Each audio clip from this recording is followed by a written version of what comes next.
권성동? 네. 네. 권성동 그 의원이 강릉 아닙니까? 제가 어제 강릉 갔다 왔습니다. 강릉 갔다 왔더니 반응을 하시는 것 같은데, 제가 왜 강릉을 갔느냐에 대한 말씀을 드려야 이어지는 답변을 할 수 있을 것 같습니다. 저희가 지역구 후보를 내지 못했기 때문에, 그러면 제가 또 저희 조국신당이 어디를 갈 것인가를 고민을 했습니다. 전 두 가지 기준으로 결정을 했습니다. 하나는 윤석열 정권을 기획하고 윤석열 정권 창출에 기여했던 사람들이 있는 곳에 가기로 마음먹었습니다.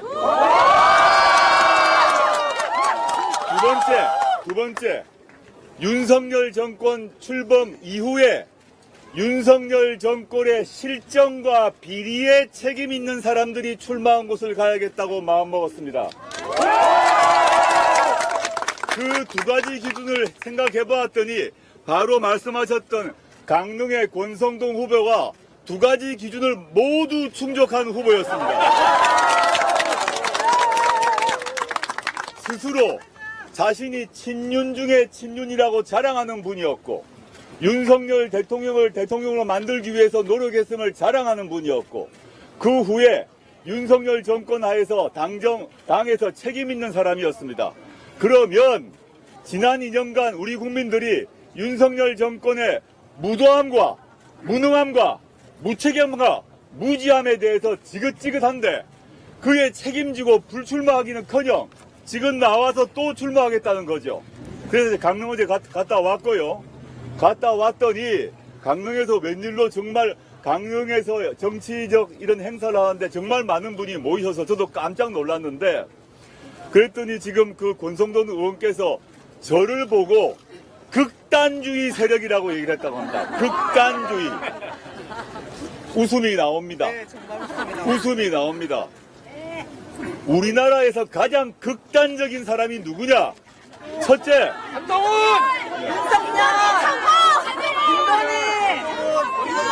윤석열! 김건희! 윤동희! 성공! 그렇지!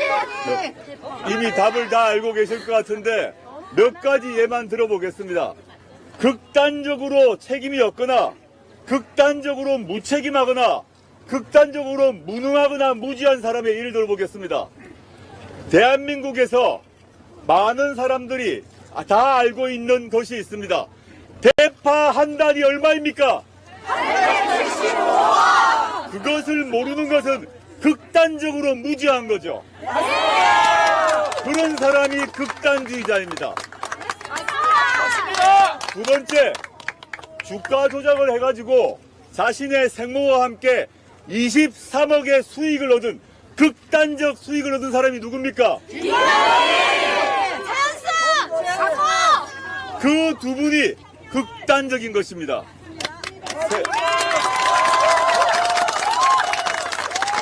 그리고 자신의 부인과 자신의 장모가 극단적인 그 주가 조작 수익인 23억을 얻었는데, 국회가 법과 공정과 상식에 따라 처벌하자고 특검법을 통과했는데 대통령 거부권을 오남용해서 거부권을 날리는 극단적 행위를 한 사람이 누굽니까? 한 명 더 말하겠습니다. 저희 후보 중에, 조국신당 후보 중에 박은정 후보 아시죠? 네! 박은정 후보가 윤석열 당시 검찰총장의 비리에 대해서 감찰을 하다가 감찰을 받고 수사를 받았습니다. 오늘 이 자리에 못 오셨는데, 그분 대구 경북 사람입니다. 맞습니다. 통상 말하는 보수적인 지역에서 태어나서 보수적인 가치를 살던 분입니다. 근데 자신이 감찰관으로서 윤석열 검찰총장의 문제점을 감찰을 했더니 수사가 들어왔어요. 그래서 박은정 당시 검사 보고 휴대전화 내놔라 그래서 박은정 검사는 자신의 비밀번호를 풀었습니다. 자신의 비밀번호를 풀고 윤석열 검찰에게 제출을 했어요. 그런데 손준성 검사란 얘기 들어보셨죠? 네! 고발사주 사건에서 손준성 검사가 문제의 고발장 초안을 정치권에 제출하기 하루 전에 손준성 검사와 당시 검사장이었던 한동훈 검사 사이의 카톡방에 한동훈 당시 검사장은 60장의 사진을 올렸습니다. 60장의 사진을. 그래서 공수처가 이 고발 사주 사건에 한동훈 당시 검사장이 공모 혐의가 있다고 판단을 했습니다. 그런데 한동훈 검사장은 자신의 휴대전화를 24 더하기 알파 몇 개인지 확인이 안 됩니다.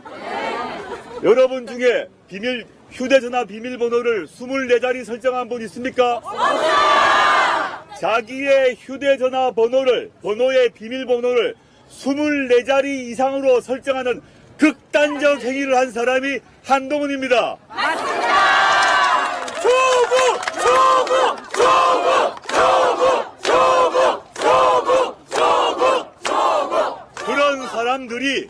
그런 사람들이 저보고 극단주의자라고 생각하는 것 어불성설이고, 휴대전화 비밀번호를 24자리 플러스 알파로 설정한 사람이 휴대전화 번호를 스스로 푼 우리 박은정 후보에게 극단주의 운운하는 것은 부끄러운 일이라 생각합니다.